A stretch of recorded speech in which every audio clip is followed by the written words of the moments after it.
importante en lo que es la articulación de la rodilla, porque las lesiones que se producen en este segmento son lesiones que producen incapacidad debido a la conformación de tres segmentos óseos o tres huesos que van a formar esta articulación.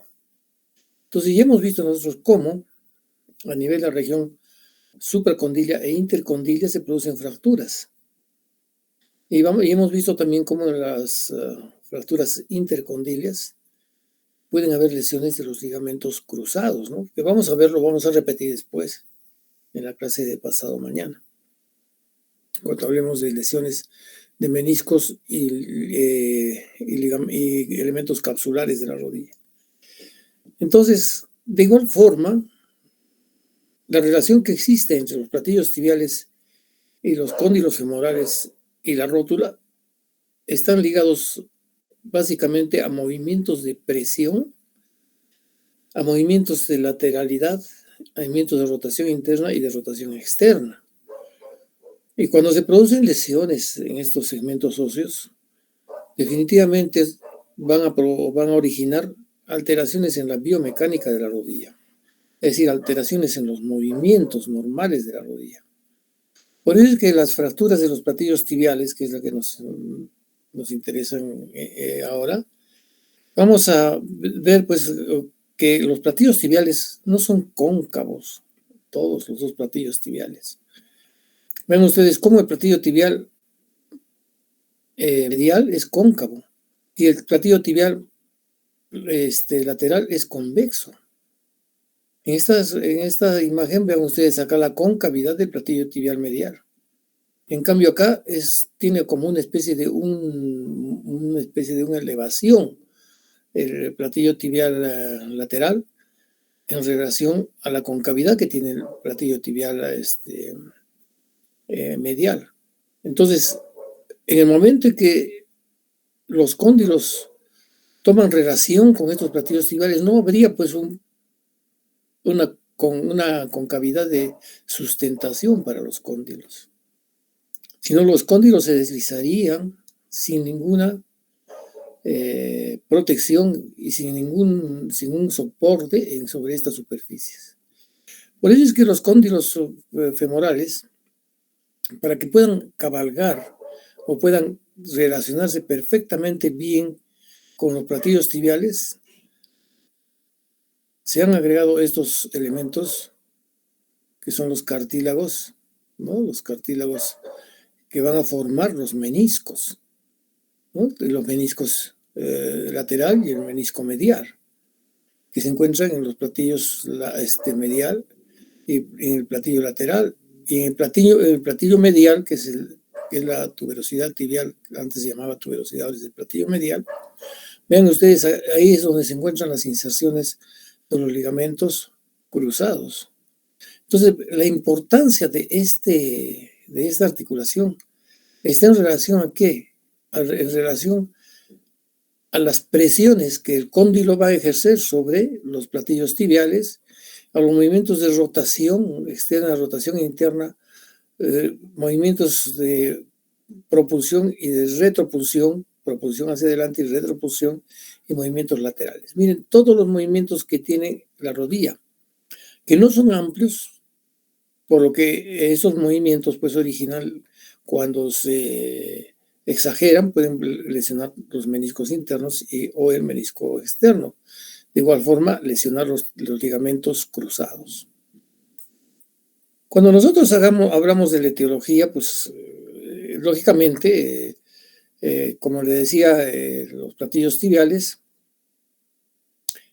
van a soportar cargas axiales, cargas rotatorias, cargas laterales de abducción, laterales de aducción, ¿no? Y transversales.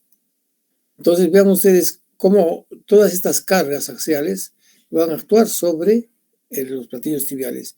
Y cualquier exageración que hubiera en estas cargas van a producir ruptura de los platillos tibiales, sobre todo cuando se tratan de fracturas de ambos platillos tibiales, como vamos a ver en las próximas diapositivas, cuando las cargas son en ambos platillos tibiales, pues nos van a originar fracturas de ambos platillos tibiales.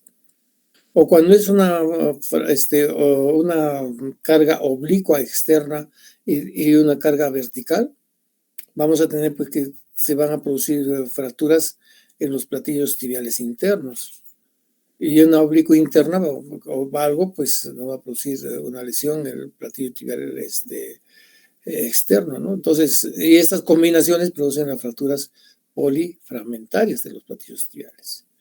Entonces, son más frecuentes en los jóvenes. ¿Por qué? Porque los jóvenes pues tienen actividades de alta energía, como manejan carros, motocicletas, caen de alturas, hacen actividades deportivas. Entonces, los jóvenes tienen pues más proclividad a producir estas lesiones de los meniscos y de los ligamentos.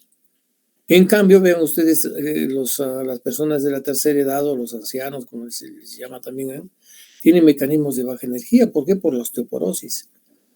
Entonces, en un mecanismo de baja energía, una caída pequeña, un golpe pequeño en la rodilla, puede producir fracturas a nivel de los platillos tibiales en los ancianos. En cambio, los jóvenes necesitan un mecanismo muy fuerte de alta energía para que se produzcan estas fracturas de los platillos y de la rótula, ¿no? Pero ahora estamos tratando exclusivamente lo que son los platillos tibiales. Ven ustedes, acá tenemos la articulación. Las cargas son verticales. Luego tenemos las cargas oblicuas internas y externas, que son las que van a actuar sobre el platillo tibial y van a producir pues fracturas. Cuando es una carga externa, cuando es una carga externa, pues producirá fractura del platillo tibial externo. Pero es combinación de una carga vertical y una externa. Cuando la carga es interna, producirá fractura de los platillos del platillo tibial interno. Y cuando la carga es puramente axial, o sea, es directamente vertical, va a producir estas fracturas polifragmentarias. Esas son las características de las fracturas pues, que se producen por acción de estas cargas. Entonces, si nosotros tenemos una carga axial vertical y otra carga axial horizontal, que es la que soporta a la carga vertical que viene desde los cóndilos, y tenemos una carga oblicua, van a producirnos fracturas por hundimiento, ¿no?, de los platillos tibiales. En cambio, cuando las cargas y además colateral externo, en este caso, ¿no? ¿Qué pasa? Que se hunde el platillo tibial y inmediatamente se produce una disminución del espacio en este nivel y el ligamento queda suelto, ¿no? Se queda elongado, se elonga. Entonces, lo contrario pues sucede en la otra, ¿no?, en la otra fractura. Cuando las cargas son pues verticales, cargas axiales que van sobre el platillo tibial interno, se fracturará pues ¿qué cosa? La meseta tibial interna y el ligamento va a quedar pues, miren ustedes, va a quedar laxo el ligamento colateral interno, ¿no? Entonces, estas manifestaciones clínicas son importantes y esto es importante que ustedes lo entiendan, porque la pregunta de examen va a ser ¿qué cargas son las que producen fracturas polifragmentarias de los platillos tibiales? Entonces ustedes dirán pues que son las cargas verticales, ¿no?, que están dirigidas en ambos platillos tibiales.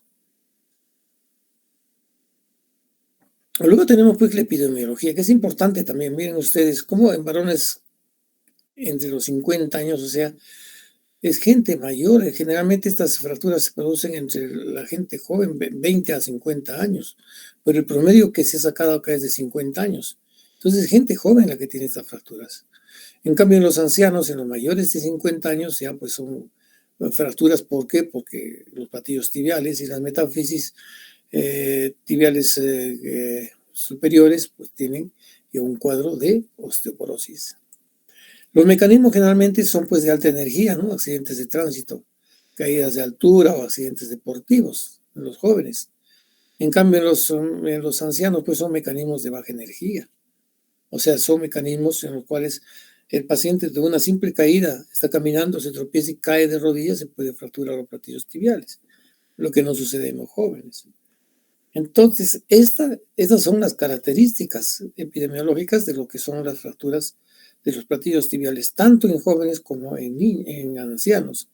Pero vean ustedes, ¿cuál es el platillo tibial que más se fractura? Es el platillo tibial externo.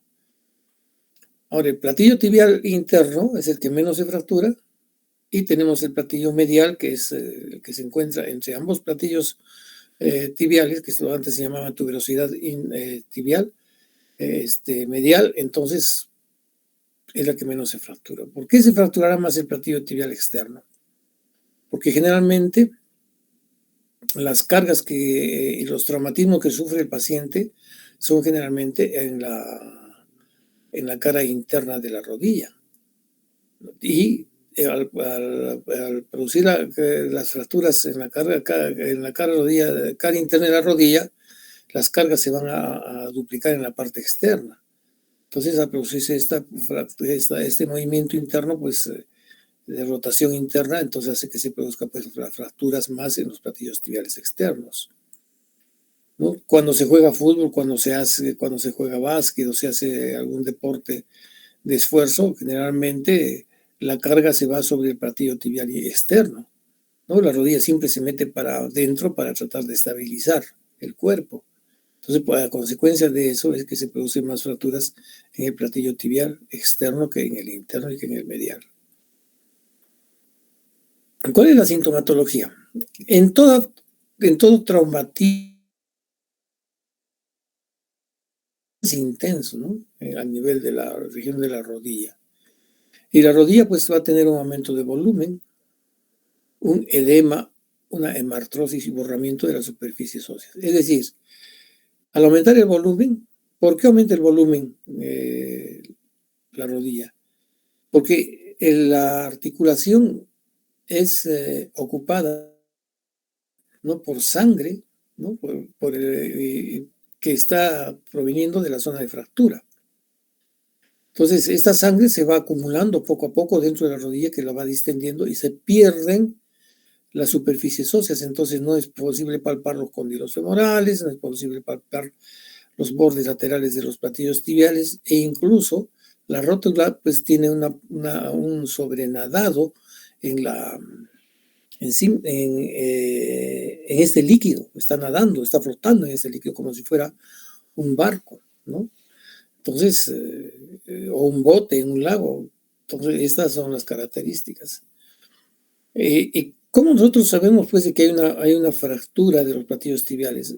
Hay radiografías en las cuales ustedes van a ver la radiografía y no van a poder hacer el diagnóstico, porque en la radiografía no van a poder visualizar la fractura, porque son fracturas, que pueden haber fracturas sin desplazamiento, que como ya dijimos anteriormente, que a nivel del tejido esponjoso no se ven al principio, pero en la medida que va pasando el tiempo por la osteoclasia, esa fractura va haciendo que los osteoclastos comiencen a destruir el tejido óseo y lo comiencen a reemplazar por tejido colágeno y por tejido cartilaginoso que es radiotransparente.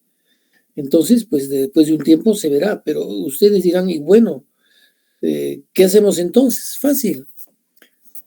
Vamos esto ustedes lo pueden hacer en el centro de salud donde están, pues por supuesto van guardando todas las normas de bioseguridad. Vamos a ver, esta es la rodilla, ¿no? Acá están los cóndilos femorales. Acá tenemos la rótula. Acá están los platillos tibiales, el platillo tibial externo, el medial y el interno. Entonces acá vamos a suponer que esta es la metáfisis, ¿no? Entonces cuando se llena de sangre, ¿qué pasa? Se dilata toda la articulación.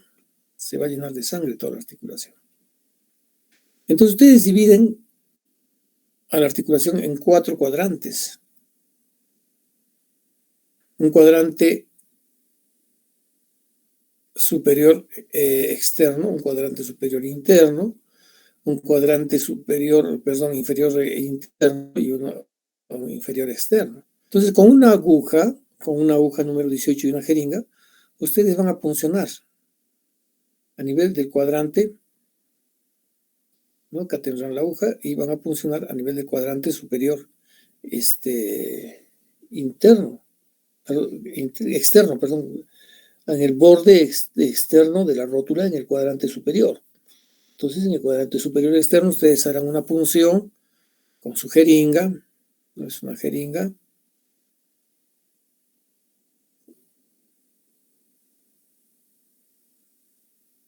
Y entonces ustedes aspirarán la sangre que se encuentra dentro de la articulación. Y cuando ustedes encuentren sangre dentro de la articulación, lo primero que tienen que hacer es evacuar la sangre completamente, ¿no? Para que esta articulación quede completamente vacía y puedan ustedes poner un vendaje y después evitar pues que se vuelva a llenar de sangre. Entonces, ¿qué es lo que ustedes tienen que hacer en el momento que evacúan la sangre? La sangre no la van a tirar a la basura o no la van a tirar al balde, sino en un recipiente ustedes recibirán la sangre, ¿no? En un recipiente van a recibir la sangre.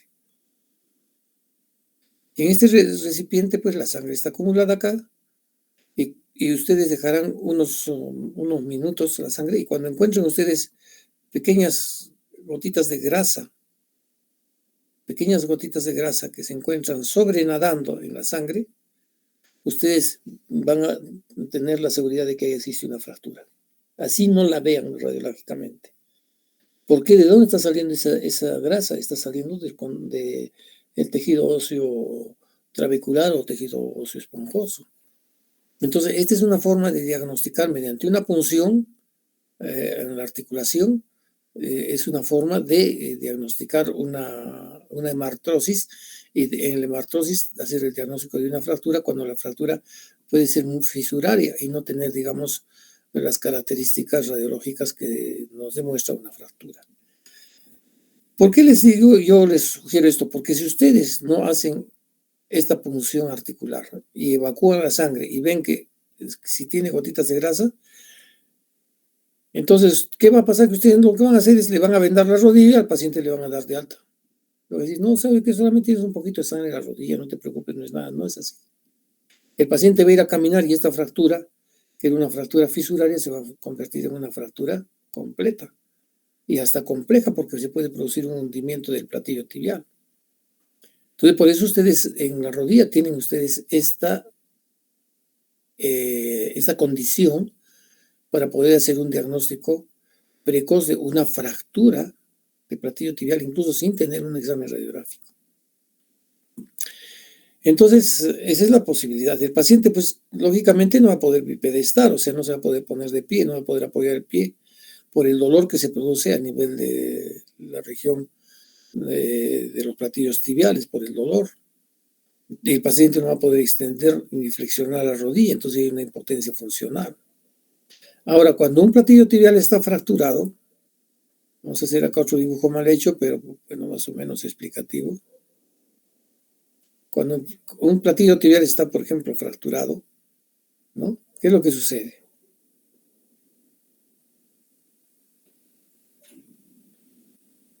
El cóndilo femoral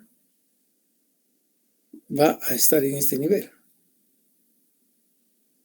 ¿no es cierto? Entonces, ¿qué va a suceder? Lo que indica la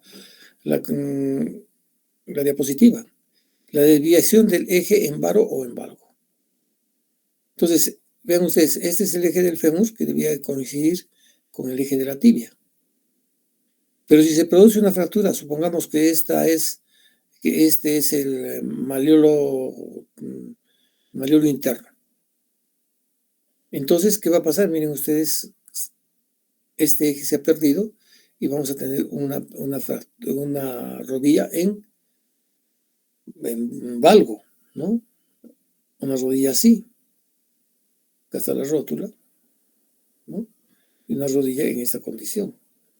Entonces, por eso es que hay impotencia funcional y si es que el paciente es examinado clínicamente, puede tener una rodilla en valgo.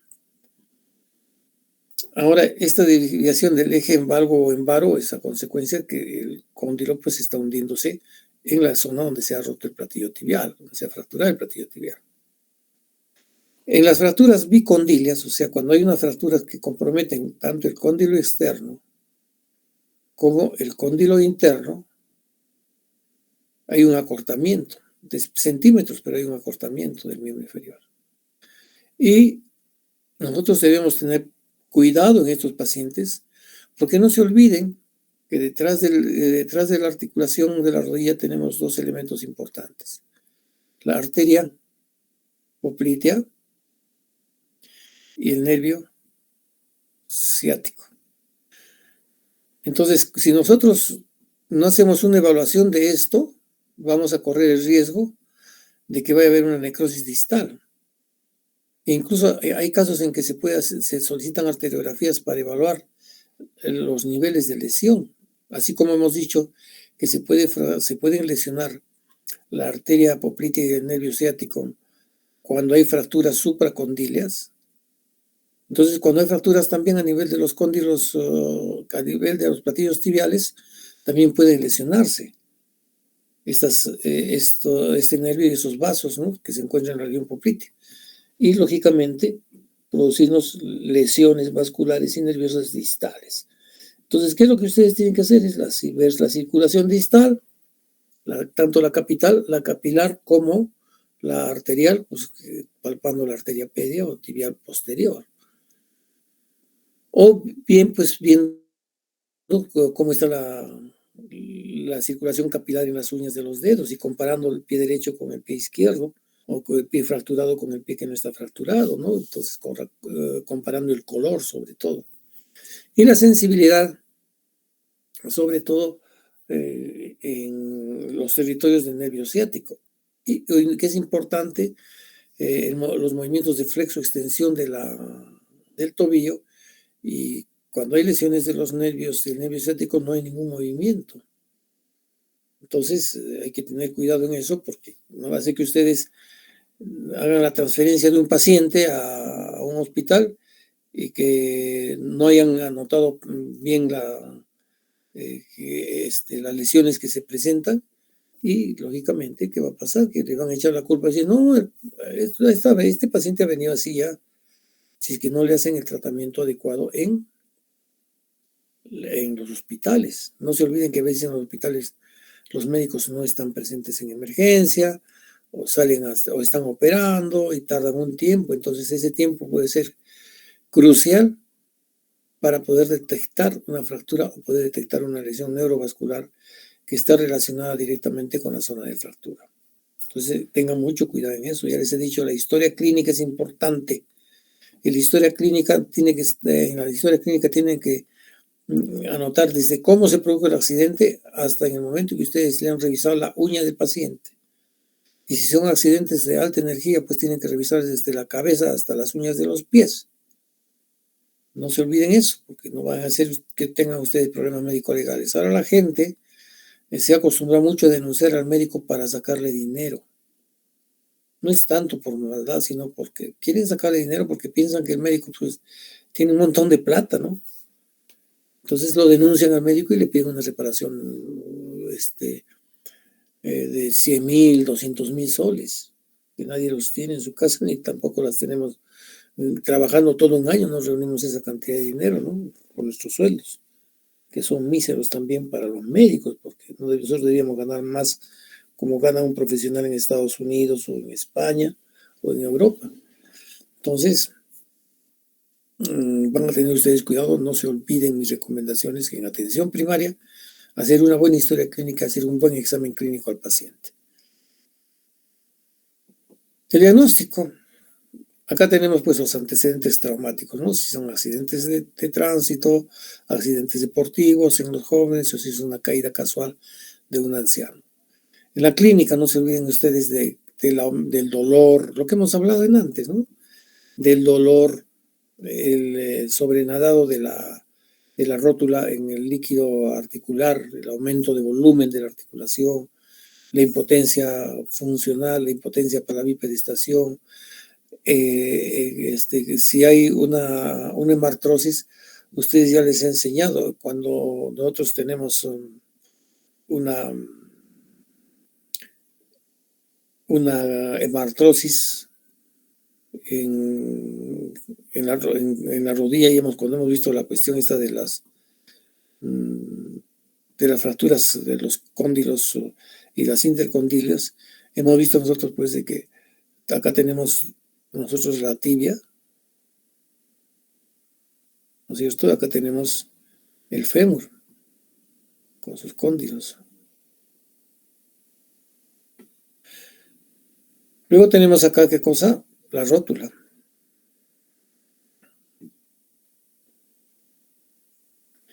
Cuando se llena de líquido la cavidad articular, la rótula comienza a flotar. La rótula comienza a flotar, ¿no es cierto? Entonces, si la rótula está flotando, ustedes al comprimir con el dedo índice la rótula va a ingresar hacia el interior de la articulación que está con líquido y va a chocar con los cóndilos femorales.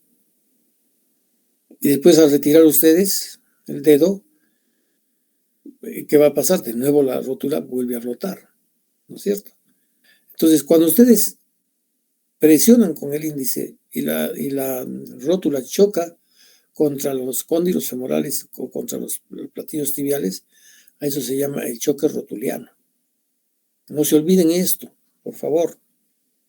Es pregunta de examen. ¿Qué sucede cuando hay un derrame articular en la rodilla? Vamos a encontrar el signo del choque rotuliano o también el signo del témpano. ¿Entienden?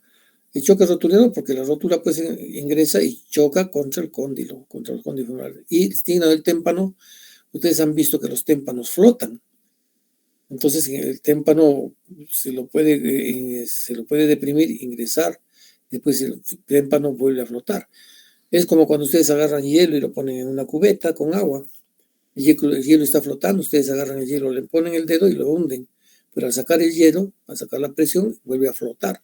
Entonces ese es el signo del témpano que se presenta en las lesiones donde hay derrame articular, no solamente en las fracturas de platillos tibiales y de cóndilos femorales, sino hay otras sinovitis también que pueden producir derrames articulares y lo que lógicamente van a haber estos dos signos, ¿no? El signo del témpano y el signo del choque rotuliano. Entonces, todo esto ustedes van a encontrar en la clínica. En la radiología, ya saben, pues el diagnóstico, ¿no? Las incidencias radiográficas que hay que tomar para realizar para poder hacer una evaluación de los platillos tibiales, pues son anteroposteriores, las laterales y, si es posible, unas oblicuas, ¿no? Para que puedan, digamos, en cierta forma, hacer una evaluación completa de ambos platillos tibiales. Entonces, la radiología son anteroposterior y lateral, ¿no? Que son las radiografías que se deben tomar. También radiografías oblicuas pueden ustedes tomar, oblicuo externa, oblicuo interna, para cuando hay dudas respecto a un platillo tibial que pueda tener una fractura de la parte posterior, ¿no? Del platillo tibial. Ahora, la tomografía axial computarizada, pues, es para determinar fragmentos y planificar la cirugía. Y la resonancia magnética muchísimo mejor. ¿Para qué? Con la resonancia magnética vamos a ver lesiones tanto óseas como de partes blandas que no se pueden ver. Y las arteriografías serán, pues, ¿para qué? Para poder evaluar las lesiones de los vasos sanguíneos que puedan producirse a nivel de la región poplitea. Aquí tenemos una fractura, vean ustedes, de tibia, de platillo tibial. No se lo nota, ¿no? Ni se lo nota. Acá está la fractura.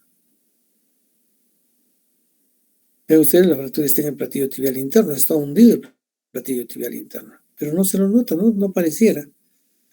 Pero sin embargo, cuando nosotros hacemos una tomografía axial computarizada, vamos a ver la fractura, ¿no? Este es el platillo tibial interno, es externo, ¿no? Que está hundido y miren ustedes, tiene una oblicuidad. Y lógicamente en la resonancia magnética vamos a ver la calidad ya, ¿no? De la fractura. Si hay fragmentos, no hay fragmentos.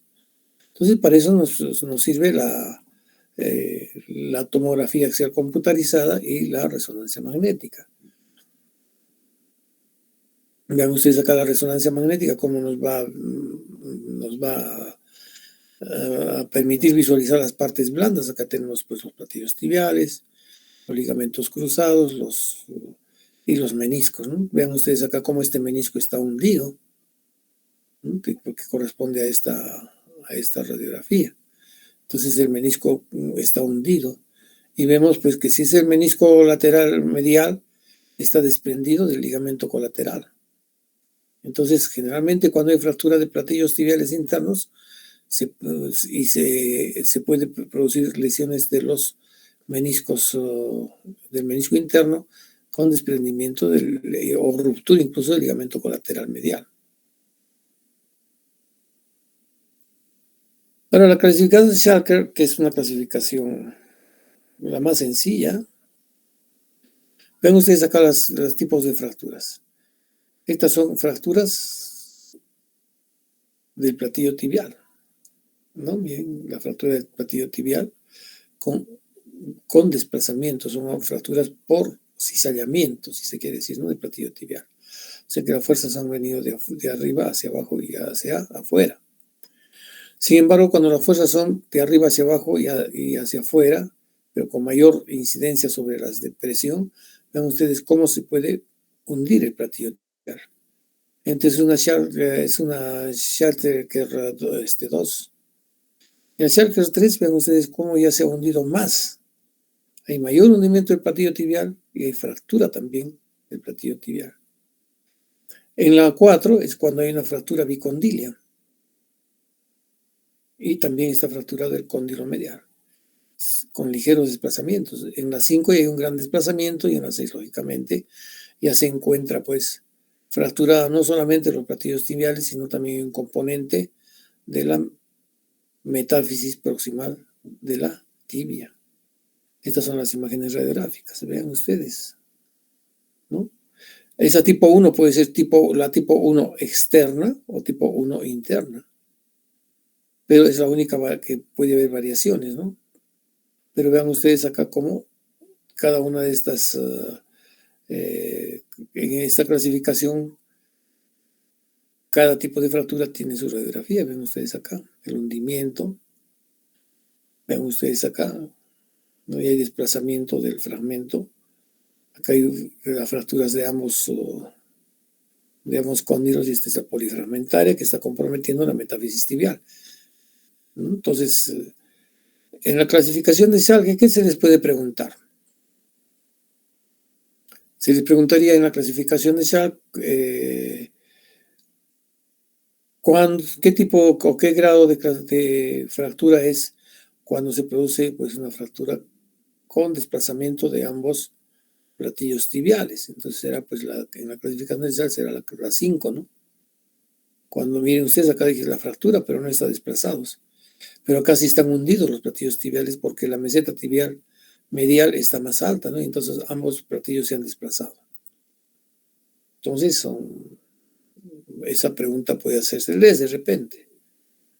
O qué significa en la clasificación inicial la de tipo 1. La de tipo 1 será pues cuando solamente hay una fractura de un platillo tibial, ¿no? El tratamiento ortopédico. Aparato de yeso y tracciones. Generalmente todos los tratamientos de las fracturas de los platillos tibiales son quirúrgicos. Son rarísimos los casos en los cuales puede haber un tratamiento ortopédico.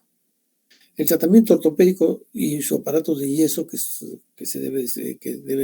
debe realizarse al paciente con la rodilla en ligera flexión, ¿no? Una flexión de unos 160 grados más o menos. Se realiza cuando las fracturas son fracturas fisurarias, cuando no hay hundimientos ni desplazamiento de los fragmentos, ¿no? Y cuando hay pues grandes fracturas polifragmentarias, se pueden hacer las tracciones. Se puede hacer una tracción a nivel de la transtibial, férula de Thomas Pearson, que son férulas que permiten los movimientos de la rodilla, pero prácticamente esto ya no se está utilizando. El tratamiento ortopédico ya no hay, ya no se realiza en las fracturas de la rodilla. ¿Por qué motivos? Como la rodilla estamos inmovilizando los músculos extensores, sobre todo, que son los más difíciles reposición en su función. O sea, estamos inmovilizando el cuádriceps. Y al inmovilizar ese cuádriceps, el cuádriceps va a comenzar pues a disminuir su volumen y su fuerza. Y para recuperar el cuádriceps es sumamente difícil. Entonces, por eso es que cuando se pone un aparato de yeso, ¿qué es lo que tiene que hacer el paciente? Es levantar el miembro lesionado contra la gravedad, ¿no? Entonces, echado en cama, comienza a levantar el miembro lesionado y enyesado contra la gravedad. Pero ese paciente no puede pisar, solamente levantar contra la gravedad y después hacer movimientos de contracción isotónicos del músculo cuádriceps. Las tracciones ya casi no se realizan, no se ponen fijadores externos, porque una rodilla que ya tiene lesionado los platillos tibiales polifragmentarios, entonces, ¿qué es lo que va a pasar? También tiene lesión de los meniscos, tiene lesión de los ligamentos cruzados. Entonces, una rodilla ya casi perdida. Entonces, lo único que habría que hacer es hacer una artrodesis o una prótesis de rodilla, ¿no? El tratamiento quirúrgico se hace mediante osteosíntesis, ¿no? Con tornillos acanalados, con tornillos con placas y tornillos, tutores externos e injertos óseos. Cuando hay un hundimiento del platillo tibial, ¿qué es lo que se hace?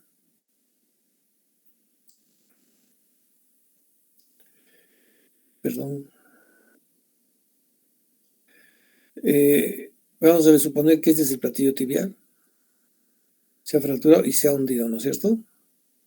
El platillo tibial medial y el otro platillo tibial. Bueno, cuando hay este hundimiento, ¿qué es lo que hay que hacer? Hay que llevarlo a su nivel. Pero este espacio queda hueco, pues, porque ustedes saben que si se ha hundido el platillo es porque ha destruido las trabéculas del tejido esponjoso y ha disminuido su volumen. Entonces, ¿qué es lo que se hará? Pues se harán injertos óseos. Se le pondrán sobre todo estos injertos, o sea que se le ponen chips de tejido óseo esponjoso que se saca generalmente de las crestas ilíacas. Se rellena esto para que se mantenga la fractura en su sitio y pues se ponen tornillos, ¿no? Para que puedan mantener ese injerto óseo, ¿no? Se ponen tornillos. Entonces, en los casos de los hundimientos, se ponen injertos óseos, ¿sí? Y esto ya generalmente es para los especialistas. Pero ustedes tienen que saber eso. Entonces, ¿cuándo se hace el tratamiento ortopédico? Cuando las fracturas son solamente fisurarias, sin desplazamiento. Y se hace una rehabilitación pronta del músculo cuádriceps. Las demás fracturas son quirúrgicas, ¿no es cierto? El tratamiento ortopédico, en casos son muy puntuales, ¿ven? Con desplazamientos mínimos aceptables hasta 3 milímetros de desplazamiento de las fracturas. Deben hacerse rayos X de control seriados cada 3 semanas. Las inmovilizaciones son largas, miren ustedes, por 12 semanas las inmovilizaciones. Después de retirarse el yeso, ¿qué es lo que hay que hacer? Rehabilitación sin carga, rehabilitación del cuádriceps, del rango de movimiento de flexión 160 grados y extensión 0, rehabilitación de articulación del tobillo y carga parcial a las 24 semanas. Miren ustedes, todo lo que origina pues una inmovilización, sobre todo el problema del de la rehabilitación del cuádriceps. Es sumamente difícil que se pueda rehabilitar el cuádriceps. Y lógicamente que si hay una inmovilización, también los ligamentos y tanto los cruzados como los colaterales que van a disminuir de tamaño y el rotuliano también. Entonces va a ser cada vez más difícil poderlos extender para los movimientos de flexión y extensión. Entonces, en un proceso de inmovilización hay mucha complicación. Por eso es que se ha visto que mejor son los tratamientos quirúrgicos, se van a permitir los movimientos precoces de la rodilla, ¿no? Pero sin apoyo. Acá tienen el tratamiento quirúrgico. Miren ustedes, acá hay una fractura fisuraria. Se le han puesto un par de tornillos de compresión. Este paciente puede comenzar no a caminar, pero sí a tener movimientos, rangos articulares normales. Lo mismo acá. Acá ven ustedes una fractura del platillo tibial. Se le han puesto una placa de sostén con sus tornillos y ha quedado bien reducida la fractura. Acá ven ustedes una fractura por hundimiento, vean. Entonces acá se tiene que poner en este nivel, ¿no? Se tiene que reducir la fractura y lógicamente que la fractura debe recuperar este nivel. ¿Y este hueco con qué lo tapamos? Lo rellenamos este hueco con qué. Después de levantar este cartílago, ponerlo en este nivel porque se hace un orificio acá y se levanta el cartílago, entonces ese hueco que queda se rellena con chips, se llaman chips a los pequeños fragmentos óseos esponjosos que se sacan de la cadera para rellenar estos orificios, ¿no?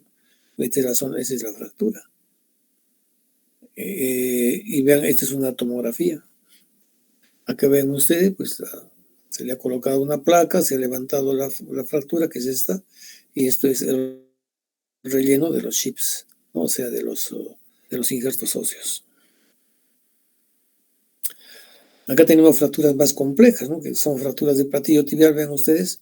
Y esta es una 6 de Schalk, donde hay fractura de la metáfisis, entonces pues se hace una osteosíntesis con doble placa, ¿no?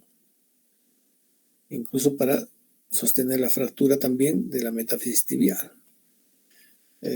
Acá tenemos este paciente, esta placa es la que se encuentra en este lado, ¿no? Que es la parte distal, y que se está observando acá, pues se toma esta radiografía para observarse hasta qué nivel ha llegado. Ven ustedes, acá también hay doble placa de sostén, ¿no? Que también tiene, mire, esta longitud, porque está fracturada acá, está fracturada la zona de la metáfisis proximal de la tibia. Cuando son fracturas polifragmentarias de esta naturaleza, imagínense. ¿Qué es lo que se puede hacer acá? Antes se ponía una tracción transtibial y el paciente se le indicaba que haga movimientos de flexión y extensión para que con la ligamento-taxis, o sea, para que los ligamentos estén tensos y comiencen a acomodar los fragmentos. No, pero yo no creo que este fragmentito de acá pues se vaya a acomodar. O estos fragmentos de acá se van a acomodar, ¿no? Pero cuando hay una fractura de esta naturaleza, y sobre todo cuando son fracturas abiertas, se colocan fijadores externos para estabilizar la rodilla, nada más. Como cirugía, como digamos tratamiento de emergencia. Como tratamiento de emergencia se colocan estos fijadores externos para estabilizar la fractura mientras se pasa todo el proceso de infeccioso, inflamatorio, y después de poder ingresar y de repente colocarle una placa con tornillos. Entonces esas son las características que nos llevan pues a que nosotros tomemos, digamos, acciones quirúrgicas sobre esas zonas. Entonces no se olviden, solamente el tratamiento ortopédico se hace en fracturas muy puntuales, en las cuales hay un desplazamiento mínimo de 3 milímetros de la fractura. Pero ¿cuáles son pues las complicaciones? La rigidez articular, la atrofia del músculo cuadríceps, las atrofias de los ligamentos, ¿no? Entonces todo esto lleva pues a que se realicen tratamientos quirúrgicos en esos tratamientos ortopédicos que antes se hacían, ¿no? Entonces, y las tracciones ya están proscritas prácticamente. Pero yo se las tengo que nombrar porque en algún momento ustedes van a ver de repente una institución donde no hay las condiciones, que le están poniendo una tracción, una fractura poligramentaria en platillos tibiales. ¿Ustedes creen que en las instituciones de salud del MINSA vamos a tener estos fijadores externos? No los vamos a tener. Y el paciente tampoco los va a poder comprar. Entonces, por eso hay que buscarle soluciones. Y en todo caso, si es un paciente que tiene una fractura polifragmentaria, ponerle un yeso muslopedio, y que se haga pues ahí su formación de callo y después se hará pues una artrodesis de la rodilla, ¿no? Entonces, queda claro, miren ustedes, ya les he indicado las preguntas, ¿eh?, del examen. La fractura de Sharp 1, ¿qué es lo que nos indica? Fractura de un solo platido tibial. Entre los mecanismos, hemos dicho que son de alta energía en los jóvenes, ¿no es cierto? Hemos visto que son de alta energía en los jóvenes. Entonces, ¿qué otra cosa hemos dicho acá? Que ¿cómo se diagnostica una fractura diaficiaria? Perdón, una fractura fisuraria. Haciendo una punción articular y encontrando líquido, encontrando gotas de grasa que van a sobrenadar en el líquido, o que en la sangre, en la hemartrosis. Y la hemartrosis es una sangre que no coagula. O sea, cuando ustedes hacen una punción, una articulación en la cual hay hemorragia, y sacan la sangre que se encuentra dentro de esa articulación, la ponen ustedes en una riñonera o en una cubeta, esa sangre no va a coagular. Es una de las características de la hemartrosis. ¿Por qué? Porque la sangre se llega a juntar con el líquido sinovial, que tiene acción anticoagulante. Entonces, esas son las condiciones, ¿no? Entonces, las preguntas ya están, ¿eh? Cualquiera de esas preguntas va a entrar al examen. Primero, ¿cómo se diagnostica una hemartrosis o un derrame articular? Mediante los signos del choque rotuliano o del témpano, ¿no? Después, las fracturas de Charles 1, ¿cómo se califican? Se califican, ¿por qué? Porque tienen solamente fractura de un cóndilo, que puede ser interno o externo, ¿no es cierto? Las inmovilizaciones, las fracturas fisurarias, se inmovilizarán con aparato de yeso. ¿Cuáles son las complicaciones? La más grave es la rigidez articular, ¿no? Y porque después la rehabilitación pues lleva muchos problemas, ¿no? Sobre todo los problemas de atrofia del músculo cuádriceps. Ahora vamos a ver la fractura de la rótula, que es un hueso sesamoideo que se encuentra a nivel de la rodilla, ¿no? Mira, son poco frecuentes. Se supone que es el 1% de todas las fracturas en general. ¿Y la rótula qué función tiene? Es un hueso sesamoideo que ayuda en un 50% al desplazamiento del tendón rotuliano para los movimientos de flexión y extensión que se realizan a partir del cuádriceps, ¿no? Que es los movimientos de extensión, y de músculos flexores posteriores, que son los que van a dar pues una función del 100%, pero cuando entonces hablamos nosotros de una función de extensión, solamente dan pues el 50%. Ahora, ¿qué función tiene la rótula? También protege, es un hueso que va a proteger los cóndilos femorales, por eso se le llama escudo protector de los cóndilos. Y va a facilitar pues la estabilidad de la rodilla en flexión. Cuando la rodilla se flexiona, si no tuviéramos la rótula, el tendón rotuliano se iría para un lado o para otro y no habría una buena estabilización. Entonces, como tenemos la rótula, el tendón rotuliano se mantiene en la porción central y hace de que la flexión, sobre todo la flexión, sea pues estable, que no haya posibilidades de desplazamientos, de lateralidad de la articulación de la rodilla. ¿Cuáles son los mecanismos de fractura que se presentan? El traumatismo directo.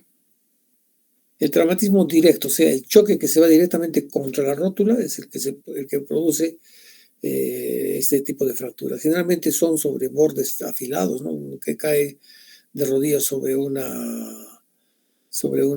el borde de una vereda, en las gradas, en los ancianos, ¿no? Y otro caso de fractura es por la contracción violenta del cuádriceps.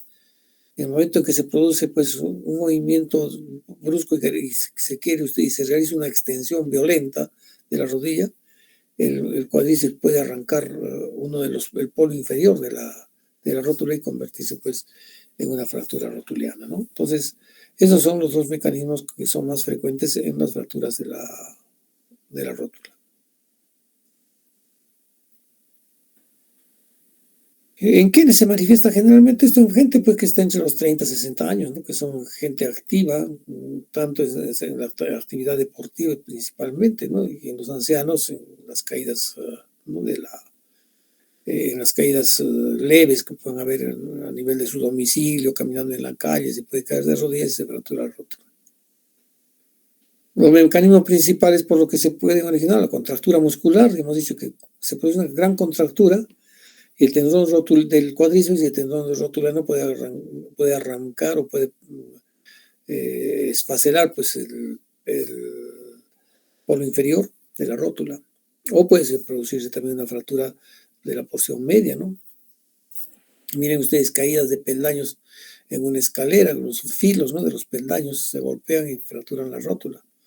Por ejemplo, una patada, una práctica deportiva en el fútbol, una patada directamente sobre la rótula la puede fracturar. Las caídas de rodillas sobre una superficie dura y angulada, el choque directo como los accidentes de tránsito, o pues una patada de un animal o un bastonazo, un golpe con un bastón en la rodilla puede producir la fractura, ¿no? De la rótula. Entonces, este es un hueso que está muy expuesto. Sin embargo, como hemos visto, pues corresponde solamente al 1% de las fracturas. ¿Y cuál es lo más frecuente? Son los mecanismos pues, de caída y el traumatismo directo sobre la rótula. Ese son el mecanismo más frecuente, ¿no? Puede haber, claro, contracción muscular, pero no es el más frecuente. Entonces, el más frecuente es la caída y la contusión directa sobre la rótula. Ven ustedes acá, un patinador pues, se cayó y se golpeó la rótula y se hizo una fractura polifragmentaria, ¿no? Se produce una contractura violenta del cuádriceps y se parte la rótula.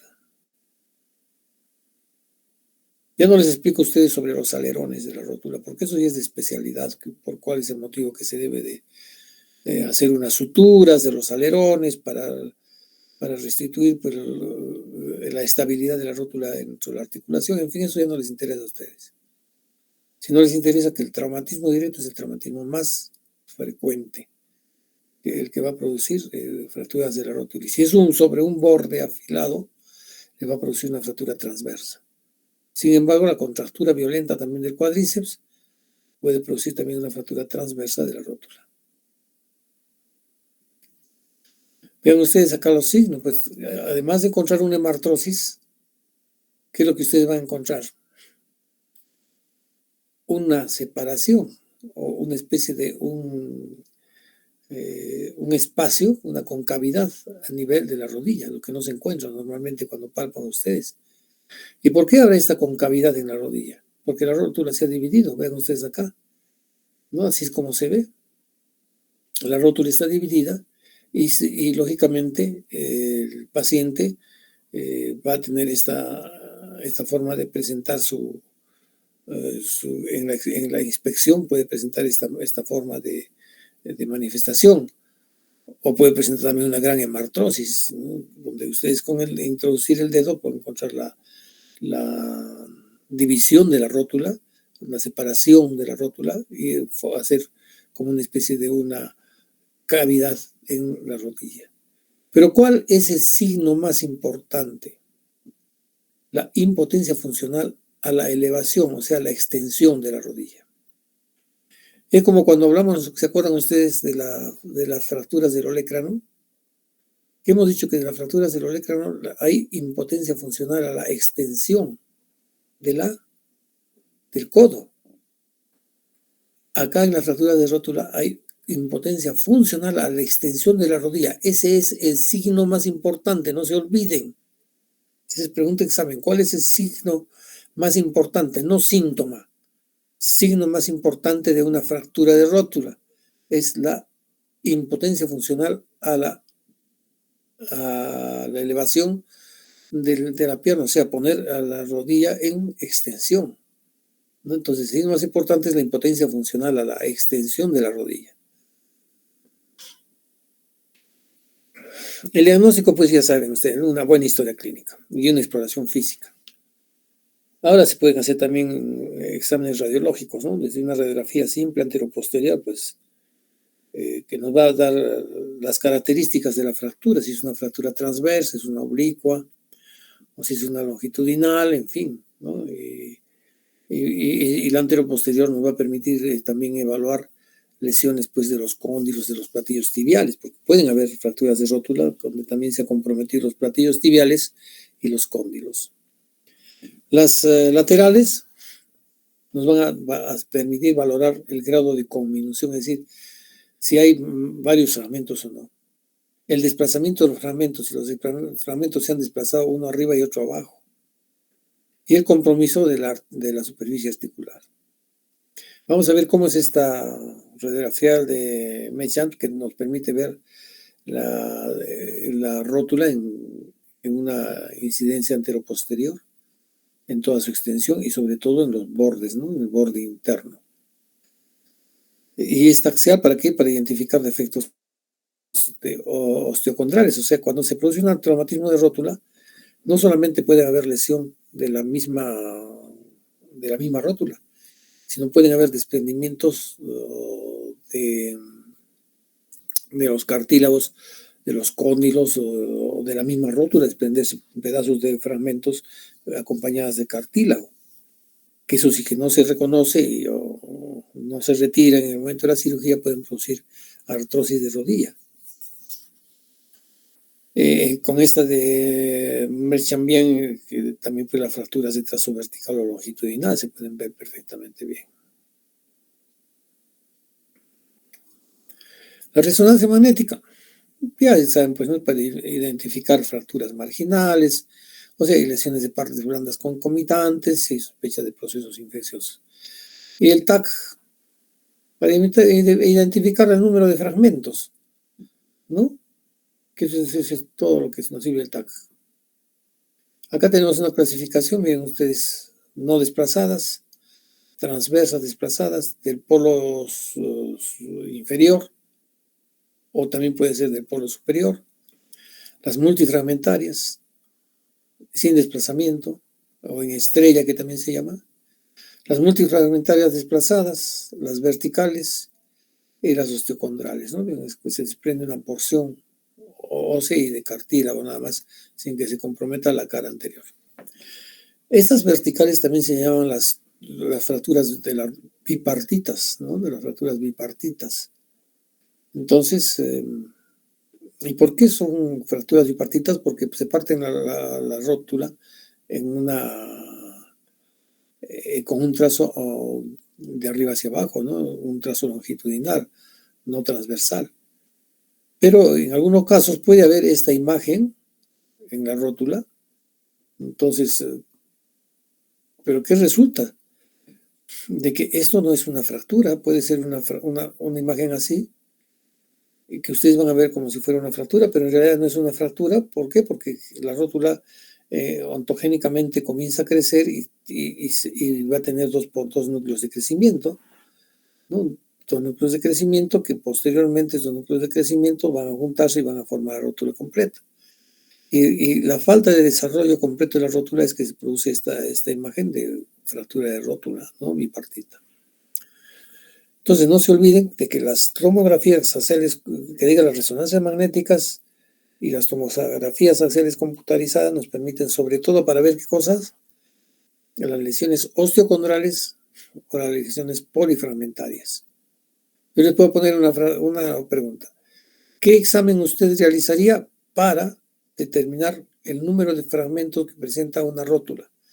Radiografía anteroposterior, radiografía axial, radiografía de Schauer-Weber o una resonancia magnética o una tomografía. Pues una tomografía, ¿no es cierto? Vean ustedes acá las imágenes radiográficas.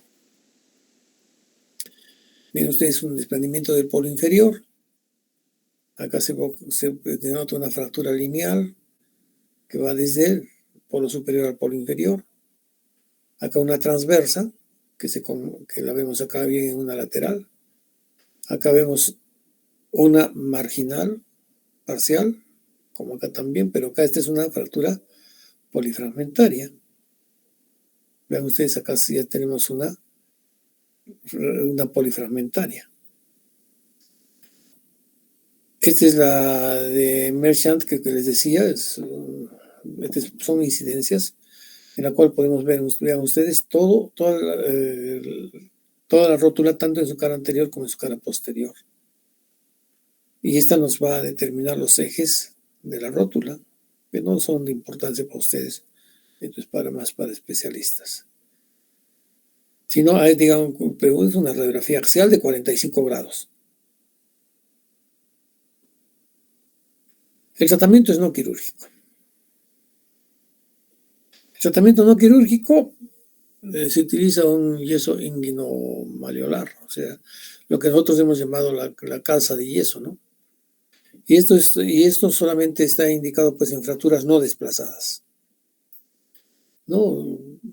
O mínimamente desplazadas, donde el aparato extensor, es decir, los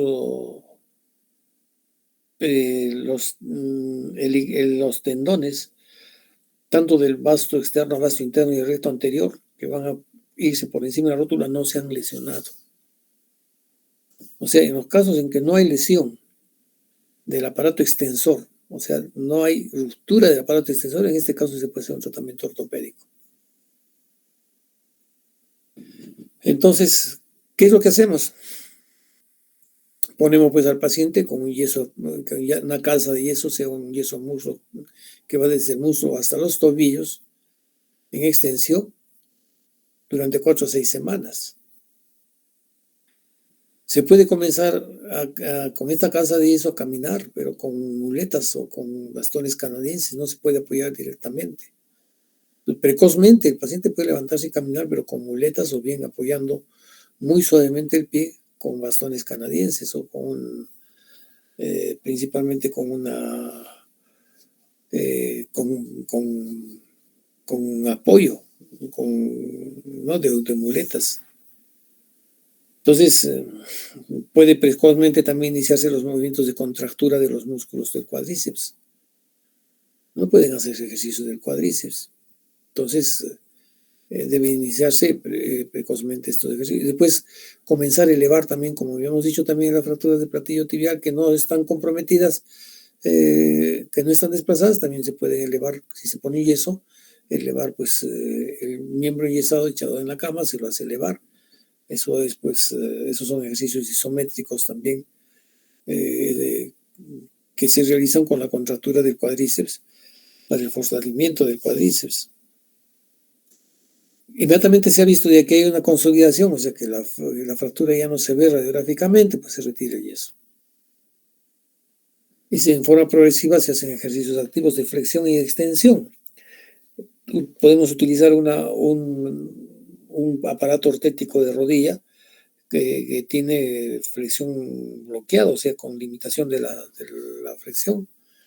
Estos aparatos ortéticos que se ponen en la rodilla permiten que el paciente no tenga desplazamientos laterales de la rodilla y que la flexión sea limitada. Se la gradúa en los costados, tiene como unos sistemas de bloqueo, en el cual pues se bloquean a los 10 grados, 20, 30, 40, 50, 60 grados, a 80 hasta 90 grados, se bloquea este tipo de aparato ortético. Y en el momento que se hace la flexión, cuando uno quiere hacer la flexión completa, si está bloqueada a 10 grados, hasta 10 grados nomás de flexión va a hacerse. Entonces, pues, eso pues, se pueden utilizar, ¿no? Pero después de que haya consolidado.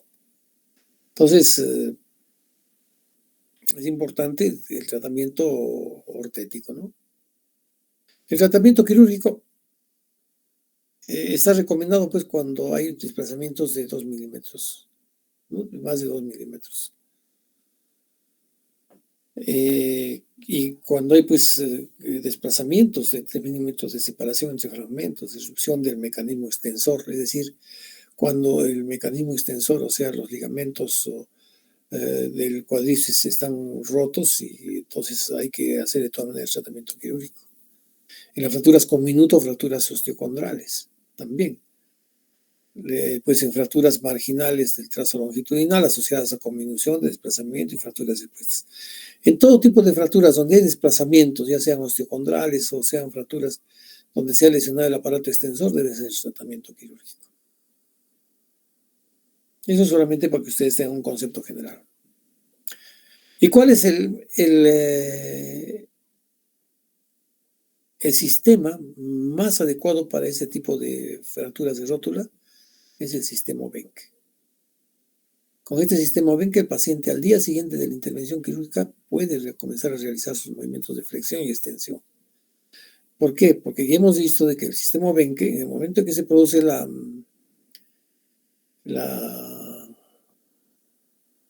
compresión, ¿qué es lo que hace? Comprime los fragmentos en la parte distal, a lo Wenck, pero la parte proximal tiene una pequeña separación. ¿No es cierto? Se produce una pequeña separación, una pequeña apertura. Que en el momento de la flexión, esta apertura se va a cerrar. En el momento de la flexión. Entonces ese es el mejor sistema, el sistema Wenck. Acá, por ejemplo, hay una ruptura del ligamento cruzado anterior, entonces se ha hecho una reparación del ligamento cruzado anterior y se ha hecho una reparación de la rótula también con tornillos. Pero, lógicamente, este paciente, si tiene una ruptura del ligamento cruzado anterior, pues no va a poder flexionar y doblar la rodilla, sino va a tener que utilizar un aparato ortético, no sé, una férula o un aparato ortético con bloqueos que limite el movimiento. Pero para que se produzca una buena rehabilitación, el más indicado es el sistema Wenck. Ven ustedes acá, en este caso, por ejemplo, acá hay una fractura polifragmentaria.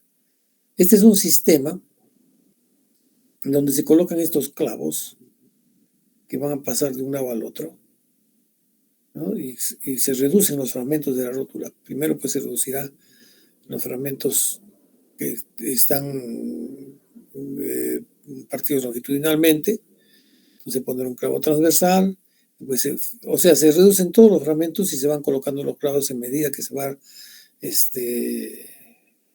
reduciendo los fragmentos. Y este alambre se pasa por un sistema que tienen estos clavos. Vean ustedes, acá tienen unos orificios y por ese orificio se pasa el alambre y después se hace un cerclaje.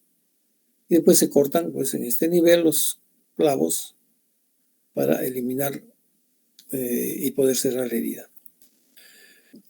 En estos casos son fracturas polifragmentarias, ¿no?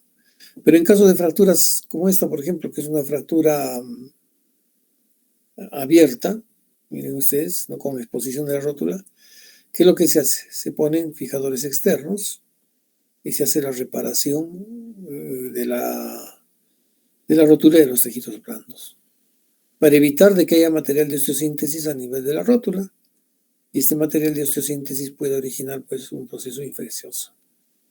Entonces, esto es lo que correspondería a la fractura de rótulas. ¿Tienen alguna pregunta?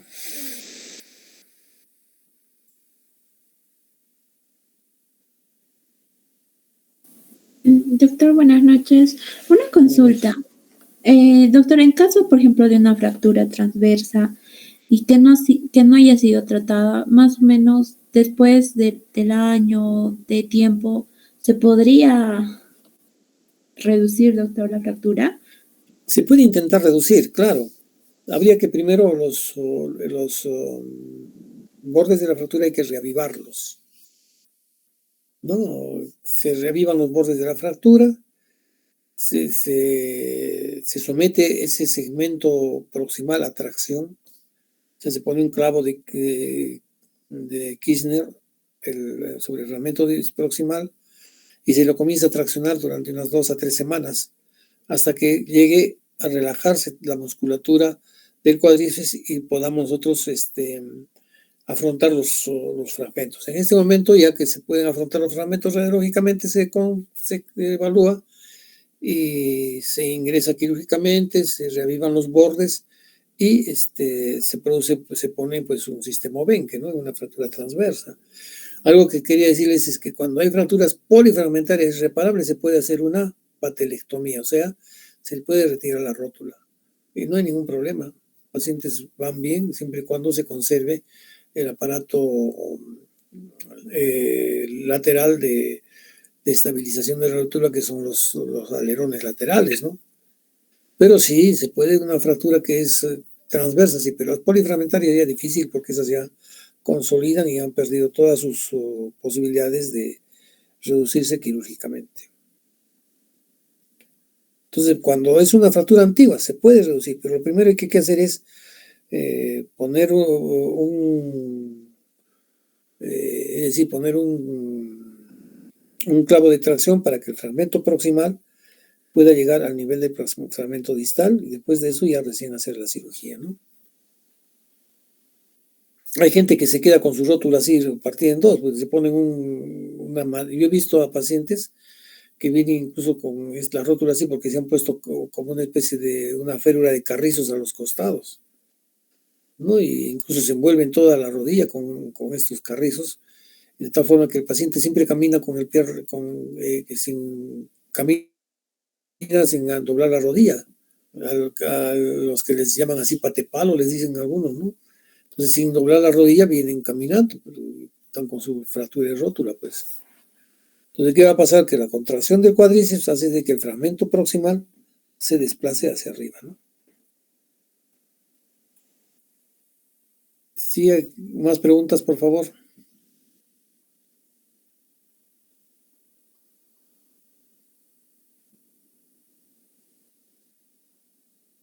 No hay preguntas, ¿no? En este caso, este capítulo se tiene que terminar el 16 de diciembre. Entonces ya no vamos a poder repasar, creo, porque nos falta bastante. En la siguiente clase vayan preparándose, por favor. Ahora vamos a dejarles la tarea ya de que no solamente escuchen al profesor disertar, sino que antes de que yo diserte voy a llamar por orden de lista a 4 o 5 alumnos y les voy a hacer preguntas y voy a calificar esas preguntas. Entonces, léanme todo lo que son lesiones de meniscos, o sea, lesiones de meniscales y cápsulo-ligamentarias, ¿ya? De rodilla. Entonces, yo a cualquiera voy a llamar. Voy calificando con mi lista y después, pues, eso va a ser como una nota complementaria. Y después yo les dicto la clase. Quedamos en eso. Muy bien. Descansen esta noche y no se olviden de que están estudiando ustedes para salvar vidas.